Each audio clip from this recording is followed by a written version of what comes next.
So the question is, velocity v and acceleration a in two system of unit 1 and 2 are related as v2 is equal to n divided by m square v1 and a2 is equal to a1 divided by mn respectively. Here m and n are constant. Constant का मतलब dimensional constant है, dimensionless constant नहीं है ना. The relation for distance and time in two system respectively are, यानी आपको दो बार question solve करना है, एक बार डिस्टेंस के लिए निकालना है, एक बार टाइम के लिए निकालना है.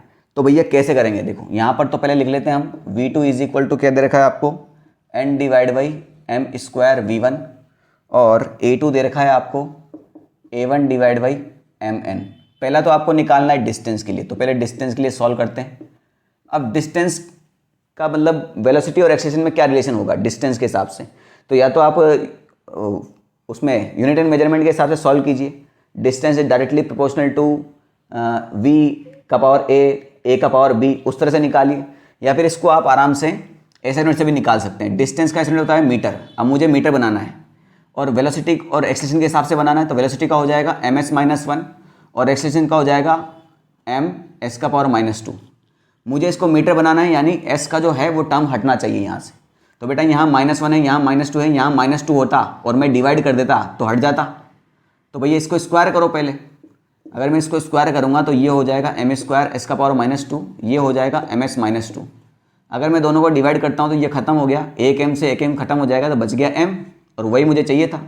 तो ये क्या है v स्क्वायर और ये क्या है a, यानी मेरा l is equal to v square divide by a हो जाएगा. सिंपल सी बात है, आराम से निकाल सकते हैं अपन.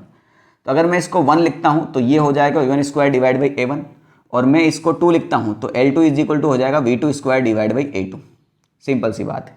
अब मुझे L1 और L2 में रिलेशन चाहिए, तो बेटा यहाँ हो जाएगा L1 v1 स्क्वायर, तो v1 कितना है बेटा हमारा यहाँ से. चलो L2 का निकाल लेते हैं क्योंकि v2 दिया है ना v1 की फॉर्म में, तो L2 का निकाल लेते हैं. L2 कितना हो जाएगा आपका v2 स्क्वायर, तो इसका स्क्वायर करो भाई, ये हो जाएगा n square divide by m का power 4 v1 square divide by a2. तो डिवाइड बाई a2 है भैया, a2 कितना है हमारा a1 डिवाइड बाई m1, तो इसको मैं यहाँ मल्टीप्लाई में लिख देता हूँ, ये हो जाएगा आपका v1 स्क्वायर.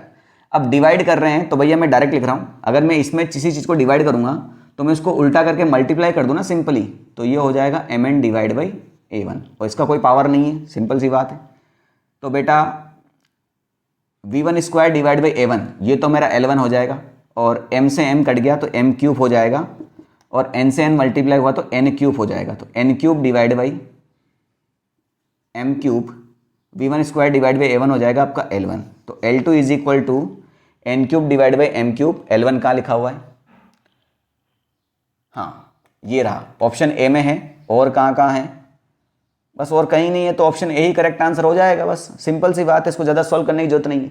मगर फिर भी आप टाइम में भी करना चाहते हैं सॉल्व, तो टाइम के लिए क्या करेंगे भैया, हम टाइम का एसेंट क्या होता है सेकंड. तो मुझे वेलोसिटी और एक्सेलेरेशन में चाहिए टाइम, है ना, तो मुझे तो अब सेकंड चाहिए. तो वेलोसिटी का क्या होता है मीटर पर सेकंड इनवर्स और एक्सेलेरेशन का होता है मीटर पर सेकंड स्क्वायर. तो मैं डायरेक्ट डिवाइड ही कर दूं, तो ध्यान से देखो मीटर सेकंड इनवर्स स्क्वायर, तो ये खत्म हो गया. ये s का पावर -2 ऊपर जाएगा तो s-1 और s का पावर 2 दोनों को ऐड करेंगे तो ऐसा जाएगा. यानी मुझे सिर्फ v डिवाइड बाई a करना है टाइम के लिए, यानी t is equal to capital T लिखा हुआ है, so t is equal to हो जाएगा आपका v डिवाइड बाई a. तो t1 इज इक्वल टू हो जाएगा v1 by a1, so t2 is equal to हो जाएगा v2 बाई a2. यहाँ सब जगह t1 लिखा हुआ है, t1 आगे है, तो t1 की फॉर्म में ही करेंगे हम. सो t2 तो t2 को लिख देते हैं ना.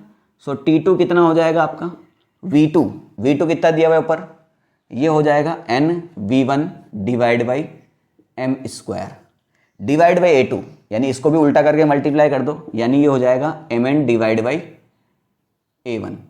m से m कट जाएगा और n का n स्क्वायर हो जाएगा, तो t2 is equal to n into n square divide by m और v1 डिवाइड बाई a1 हो जाएगा आपका t1. सो कहाँ है ये, ऑब्वियस सी बात है फर्स्ट ऑप्शन में होगा, तभी तो उसको हमने ऑलरेडी करेक्ट कर दिया है. ठीक है.